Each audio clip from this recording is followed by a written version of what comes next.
प्यारे बच्चों, इंटरफेरेंस के ऊपर डिपेंड न्यूमेरिकल्स काफ़ी कम होंगे, आपकी बुक में हो सकता है, तो जितना आपसे हो गए हों ठीक है। कॉन्सेप्ट क्लियर होना चाहिए। टू वेव जब मिलेंगी तो किसी पॉइंट पे किसी टाइम पे जो रिजल्टेंट एम्पलीट्यूड होगा वो इस फॉर्मूले से हमें मिलेगा, a square equal to a one square plus a two square plus 2a1a2 cos phi. ये फाई के ऊपर सारी डिपेंडेंस है, बाकी सब कुछ पिछली वीडियो में हो चुका था। तो ये थी सुपरपोजिशन की 3 महान घटनाओं में पहली घटना।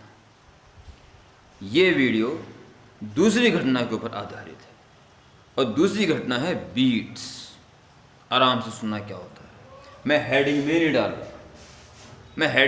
डाल रहा अभी, मैं कुछ कर ही नहीं रहा, ठीक। और आप भी कुछ मत करो, मुस्कुराओ कि फिजिक्स पढ़ रहे हैं और ध्यान दो मैं क्या कह रहा हूँ। कोई टेंशन मत दो, नोट क्या करना है, याद क्या करना है, क्या लिखना है, अरे भूल जाओ, सब भूल जाओ। इत्मीनान से जो आपके दिमाग में है वो ठीक है। देखिए, एक ट्यूनिंग फॉर्क, टेंशन मत लो, यू टाइप की होती है, नीचे हैंडल रहता है उसका, और झन मारते वाइब्रेट करती है, बस ट्यूनिंग फॉर्क। एक ट्यूनिंग फॉर्क लिया हमने,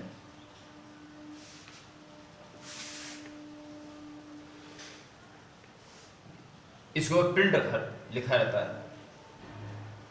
अगर 256 हर्ट्ज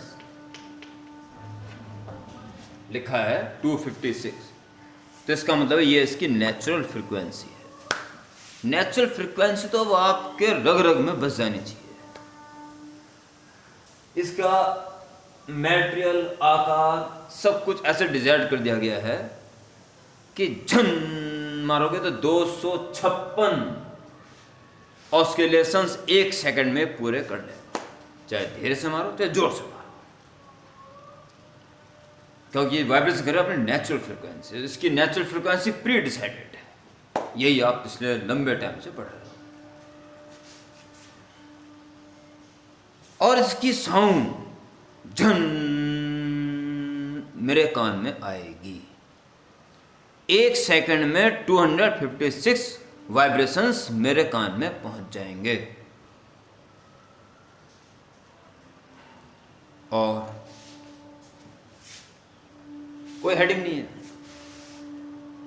256, अच्छा, इसका मतलब झन करेंगे 256 और पूरे कर लेगा। हाँ, बस यही, इससे मैंने कुछ बोला भी नहीं है। बिना किसी टेंशन के वीडियो को देखना, बिना किसी टेंशन के।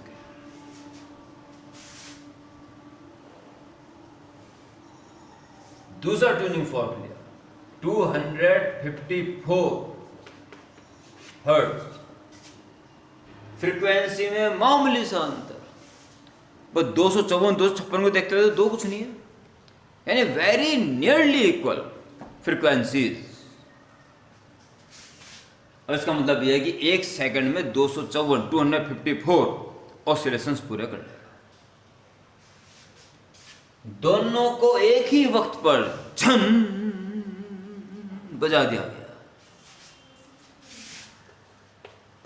t इक्वल टू 0 सेकेंड पर स्टार्ट किया। Number of oscillations 0 0। यह है पहला 256 हर्ट्ज वाले, और यह है 254 हर्ट्ज वाले ट्यूनिंग फॉर्क की ऑस्किलेशन से शुरू नहीं हुए। झन टाइम स्टार्ट, टिक टिक टिक टिक टिक टिक टिक टिक टिक टिक, 1 सेकेंड जैसे हो चुकेगा, 1 सेकेंड में उसके 256 वाइब्रेशंस पूरे हो जाएंगे। यही तो फ्रीक्वेंसी का मतलब है। Number of oscillations completed in 1 second, तो 1 सेकेंड है, 256 पूरे हो गए। तो इसके तो पूरे 256 और उसके पूरे 254 ऑस्किलेशंस पूरे हो। जब पूरे ऑसिलेशंस हो चुके, कंप्लीट हो गए, इसके पूरे कंप्लीट हो गए, तो सेम फेस में आ गए। समझ रहे हो? आधे सेकंड बाद क्या होगा? 1/2 सेकंड। आधे सेकंड में इसके 128 ऑसिलेशन ही पूरे हुए होंगे, और उसके 127 कंप्लीट हो चुके। अब ये सेम फेस में मिलेंगे।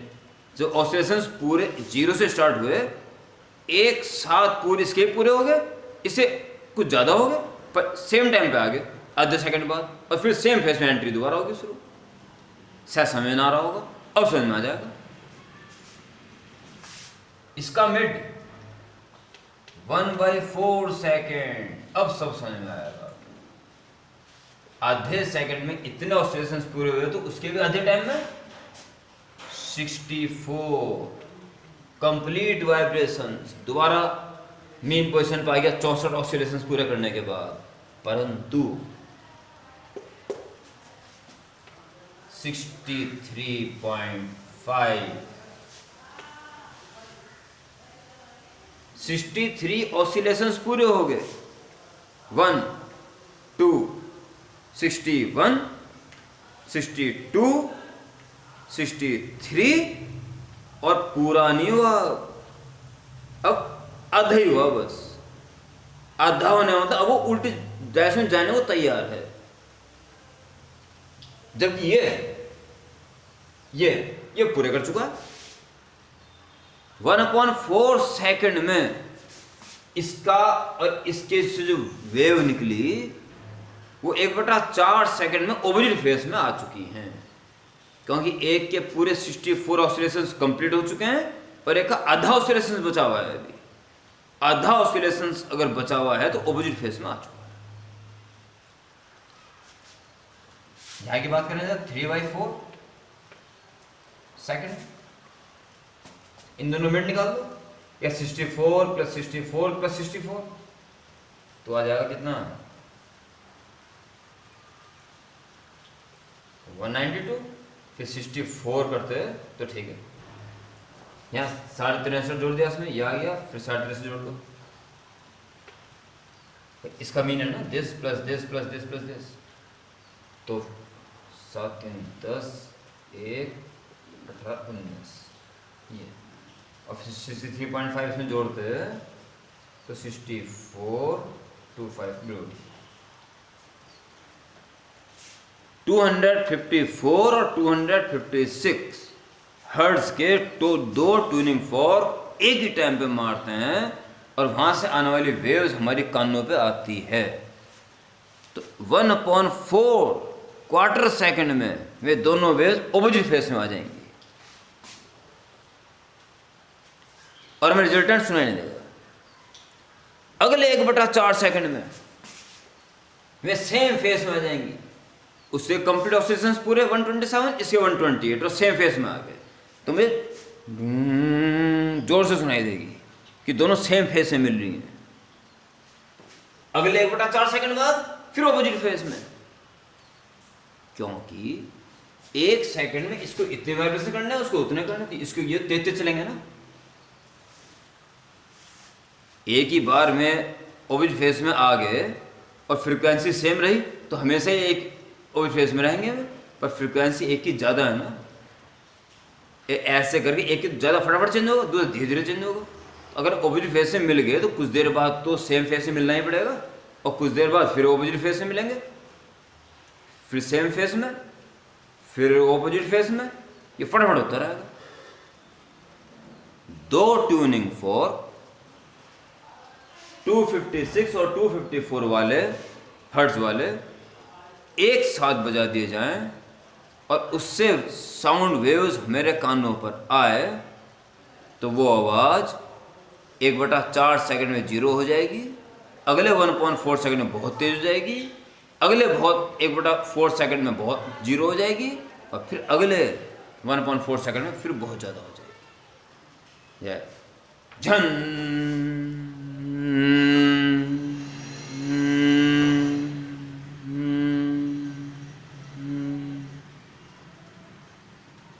ये है बीट। जब दो वेव्स जिनकी फ्रीक्वेंसीज में बहुत ही मामूली सा अंतर हो, उनके सुपरपोजिशन से किसी पॉइंट पर रिजल्टेंट एम्पलीट्यूड या इंटेंसिटी कम होगी, ज्यादा होगी, कम होगी, ज्यादा होगी, कम होगी, ज्यादा होगी, rise and fall intensity. This phenomenon is called beats. Okay, अब आप हैंड डाल दीजिए।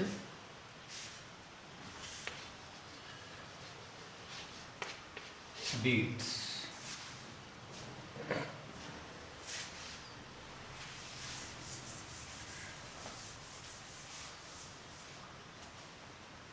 देखिए, when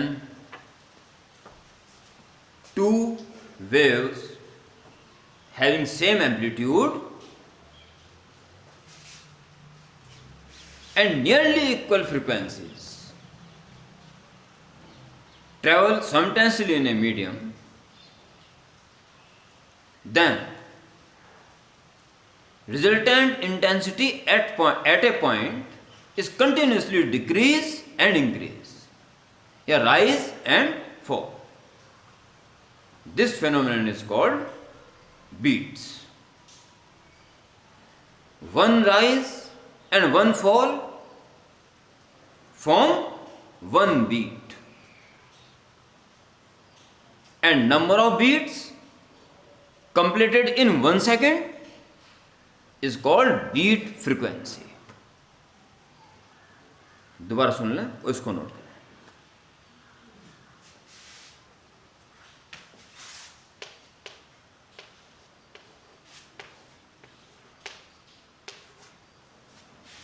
अभी आपने देखा 256 हर्ट्ज और 254 हर्ट्ज की टू वेव्स अगर आ रही थी तो 1/4 सेकंड, 1/4 सेकंड, 1/4 सेकंड, 1/4 सेकंड 2 बार मैक्सिमम होगी थी और 2 बार मिनिमम। 1/4 और 3/4 पे वो भी फेज से मिली थी, मिनिमम होगी थी, और हाफ सेकंड और फुल सेकंड पे सेम फेज से मिली थी। 2 बार मैक्सिमम, 2 बार मिनिमम। 2 राइज 2 फॉल, और 1 राइज 1 फॉल को मिला के 1 बीट बोलते हैं। तो यहां होगी 2 बीट्स, 1 सेकंड में 2 बीट्स, और 1 सेकंड में जितनी बीट्स हो जाए बीट्स फ्रीक्वेंसी, तो बीट फ्रीक्वेंसी 2। और ये इनमें डिफरेंस भी है।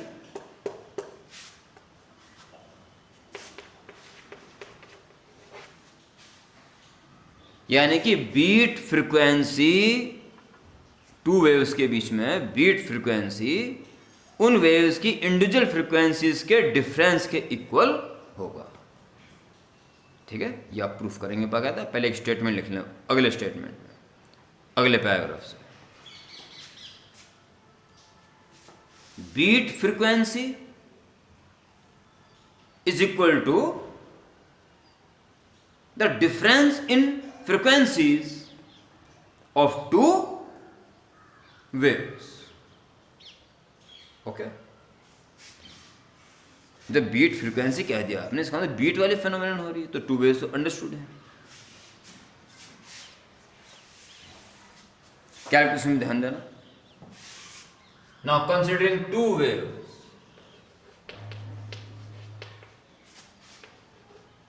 एम्पलीट्यूड सेम रखें, ए साइन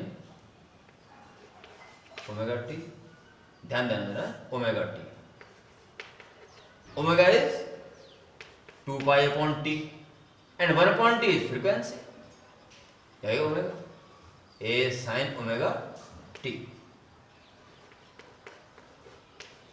अंतर खाली इनमें 1 2, फ्रीक्वेंसी में मामूली सा अंतर है, बाकी आइडेंटिकल है। और ये वेव में उस पार्टिकल के लिए है जो x=0 पे है। ठीक है, इसलिए एक प्रश्न बन गया कि अगले पार्टिकल्स के लिए t/t के साथ x(λ) और आ जाता है, इससे क्या फर्क पड़ गया? उससे कोई फर्क नहीं पड़ा। जो काम है x=0 पे का पार्टिकल कर रहा है वही काम आगे वाले भी करेंगे, बस कुछ देर बाद करेंगे बस। तो क्या फर्क पड़ गया उससे?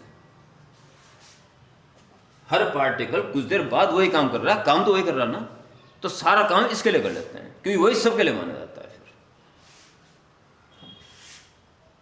नेट डिस्प्लेसमेंट, पहले considering two waves at x equal to 0 पे, this net displacement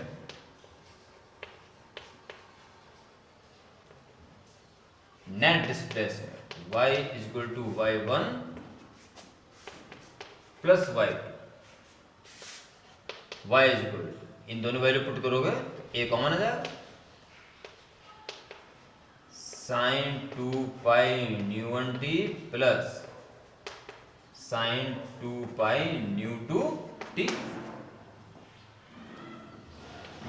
a sin c plus sin d, 2 sin c plus d by 2 और cos c minus d by 2, this 2 pi nu 1t c plus d, 2 pi nu 2t,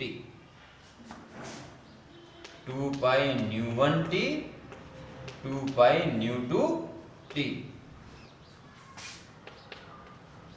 2a cos वाला part पहले लिख दीजिए, cos common क्या आ जाएगा, 2 तो common आगे cut जाएगा, ठीक है, बाकी बचा पाई टी कॉमन आ गया, अंदर बचा न्यू 1 माइनस न्यू 2, अब फिर साइन वाला लिखिए, साइन 2 कॉमन कैंसिल और पाई टी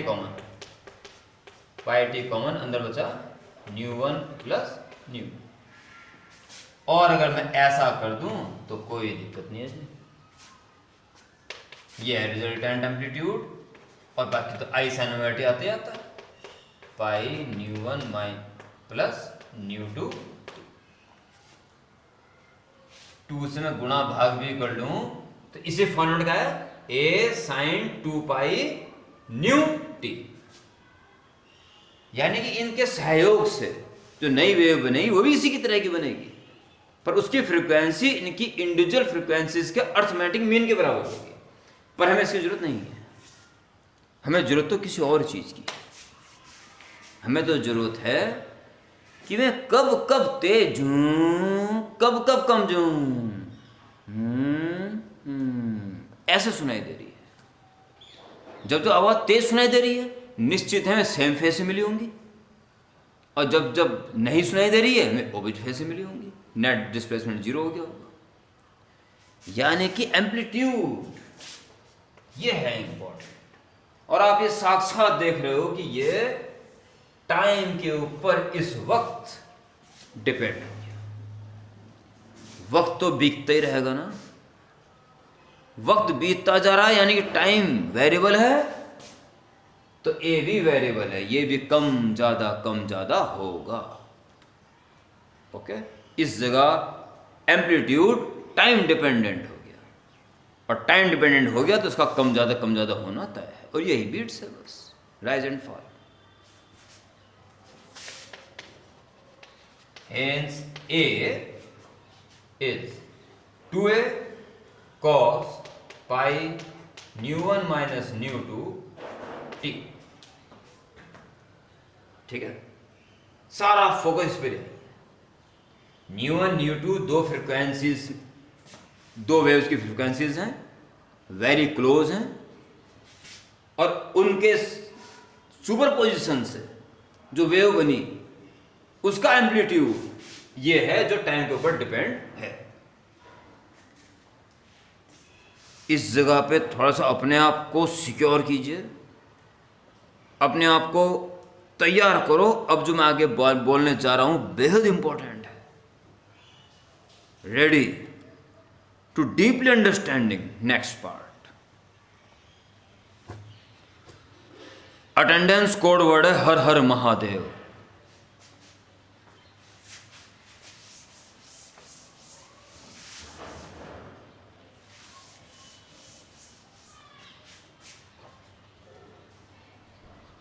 ये एम्पलीट्यूड जीरो कब कब होगा, या चलो मैक्सिमम ले लो, मैक्सिमम कब कब होगा। ए मैक्सिमम कब कब होगा, ये तो कांस्टेंट है, ये है वेरिंग फैक्टर। और कॉस कुछ भी हो चाहे साइन कुछ भी हो, 1 से ऊपर तो हो नहीं सकता। Sine and cos both are maximum value 1 and minimum -1, तो 1 से ऊपर तो हो नहीं सकते। तो a maximum is equal to 2a into 1, ठीक है। और कब कब, व्हेन जो एंगल है इसका पाई न्यू1 माइनस न्यू2 टी, ये एंगल कब होती, कॉस 0 वैल्यू 1 होती है, या फिर पाई इसमें -1 होती है। अरे -1 होने के बाद तो -2a हो गया, यहां माइनस में मिनिमम नहीं हुआ। 2a मैक्सिमम डिस्प्लेसमेंट एम्पलीट्यूड हो गया, -2a तो मैक्सिमम ही हो गया दूसरी डायरेक्शन में। मैथमेटिकल मत सोचना इसको, +1 -1 दोनों ही ऊपर का और नीचे का एम्पलीट्यूड ही शो कर रहे हैं, मैक्सिमम। 2 पाई 3 पाई 4 पाई, ये वैल्यूज अगर होंगी तो इसकी वैल्यू 1 या +-1 आएगी, +-2। मैक्सिमम एम्पलीट्यूड दोनों को जोड़ दिया 2 है, चाहे ऊपर की तरफ चाहे नीचे की तरफ। टाइम निकाल दो, t इक्वल टू भाई पाई इंटू दिस से डिवाइड दे दो सम में, तो पाई तो कर देगा भाई, 0 डिवाइड देंगे तो 0 ही रहेगा, ठीक। पाई के नीचे इसको लाओगे क्या बचेगा, 1/न्यू1 माइनस न्यू2, इसमें डिवाइड दोगे इसका तो पाई तो कर जाएगा, 2/न्यू1 माइनस न्यू2, 3/न्यू1 माइनस न्यू2। टाइम, ये वे टाइम है जब एम्पलीट्यूड मैक्सिमम है और हमें तेज आवाज सुनाई दे रही है। ये तो मार दे तेज आवाज सुनाई देगी, मार देगा मतलब t इक्वल टू 0 पे, और फिर इतनी देर बाद इतने समय पे फिर हमें तेज आवाज सुनाई देगी, उसके बाद वो कम होनी शुरू हो जाएगी, फिर इतने टाइम पर तेज आवाज सुनाई देगी। ये वे टाइम इंस्टेंट्स हैं जब जब हमें वो आवाज सबसे ज्यादा सुनाई देगी। टाइम पीरियड, इसमें से माइनस कर लो, चाहे इसमें से इससे माइनस कर लो, चाहे इसमें से इससे माइनस कर लो। दो मैक्सिमम के बीच का जो टाइम लगता है एक बार मैक्सिमम होने से दोबारा मैक्सिमम होने में, ये तो टाइम पीरियड हो गया पूरा। 1/न्यू1 माइनस न्यू2, किन दो का इंटरवल ले लो, इतनी देर से इतनी देर, यानी हर इतने गैप के बाद वो दोबारा मैक्सिमम हो जाता है, यानी एक ऑसिलेशन पूरा हो गया। उल्टा कर दो, इसे बीट फ्रीक्वेंसी,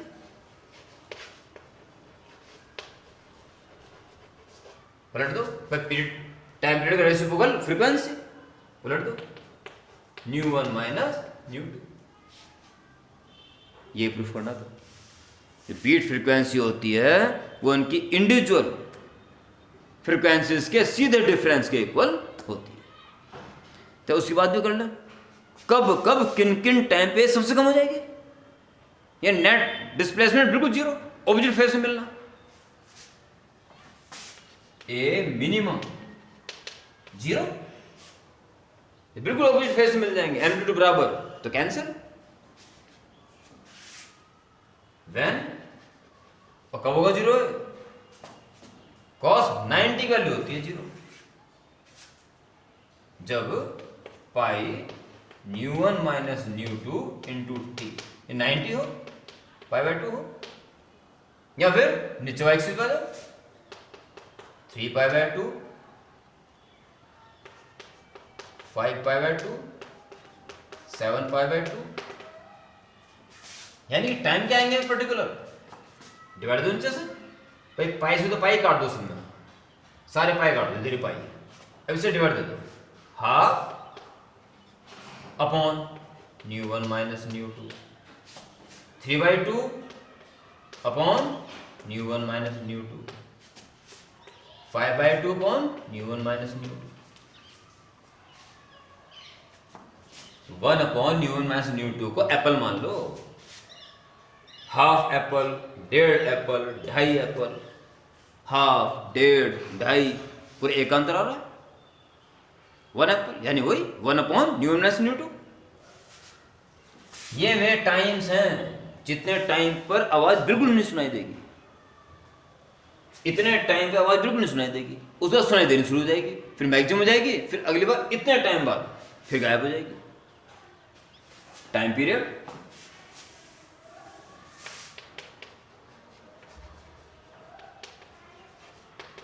कितना फर्क पड़ रहा, डेढ़ से एक, आधे से डेढ़ बाने पे एक का, न्यू वन माइनस न्यू, इसलिए beat frequency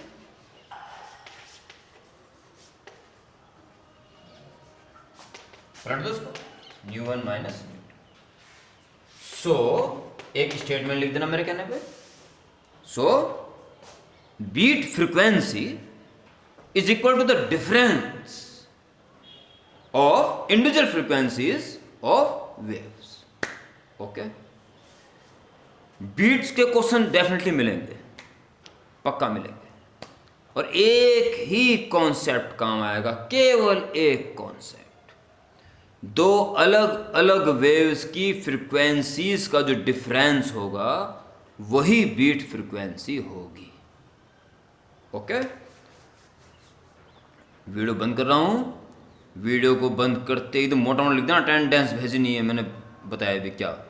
okay, so I am waiting your attendance. Okay.